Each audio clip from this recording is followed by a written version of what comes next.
Assalamualaikum warahmatullahi wabarakatuh. Emprak. Wilujeng enjing kumaha damang sae. Wilujeng enjing kumaha damang sae. Wilujeng enjing ibu guru. Wilujeng enjing rerencangan. Wilujeng enjing kumaha damang sae. Upami parantos dilebet kelas. Calik nu sae tekenging raribut. Panangan sidakep naluhur bangku. Socana kapayun ningali ibu guru. Wilujeng enjing sadayana patepang deui sareng ibu dina dinten ieu. Dinten ieu ibu bade ngawanohkeun tema panca indra.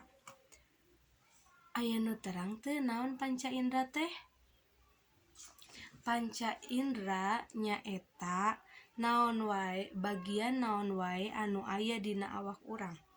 Aya nu terang teu bagian naon wae nu aya dina awak urang teh?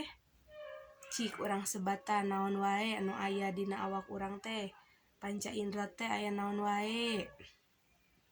Anu kahiji nyaeta soca. Muhun, soca. Anu terang teu fungsina soca?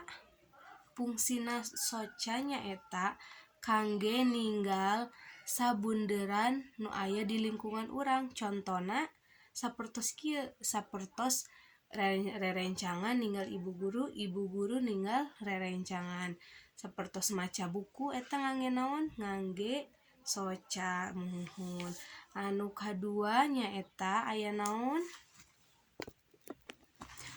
Anu kadua nyaeta cepil. Cepil fungsina kangge ngadangukeun sadaya nu aya di sabunderan urang. Contona nyaeta urang ngadangukeun musik, urang ngadangukeun ibu guru, eta nyaeta ngangge cepil. Anu katilu nyaeta pangambung. Pangambung fungsina kangge ngambeu bau atau aroma.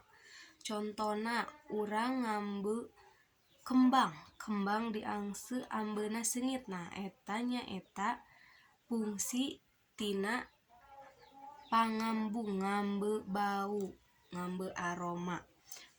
Anu kaopat nyaeta ilat. Fungsina kangge ngarasa pituangan atau makanan. Contona waktos urang emam, urang ngaraos mameun eta ku ilat anu aya dina jero bahang. Anu kalima nyaeta kulit. Kulit fungsina kulit nyaeta kanggo ngarasakan nyeri, tekstur jeung sajabana. Contona waktos urang nyepengan boneka, si boneka teh karasa halus kana kulit nu aya dina panangan urang. Nah, kumaha barudak?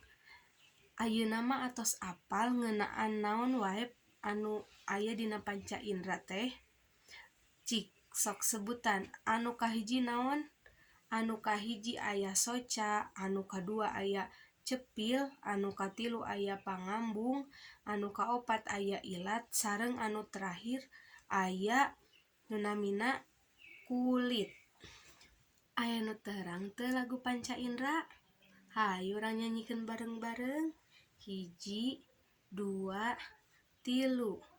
Dua soca abdi, pangambung abdi 1, 2, panangan abdi nu dianggo nyerat. 2, cepil abdi nu kence jeung katuhu. 1, ilat abdi ngucapkeun nu sae. Nah, Tos sakitu wae pangajaran bahasa Sunda dinten ieu, patepang deui sareng Ibu dinten enjing. Assalamualaikum warahmatullahi wabarakatuh.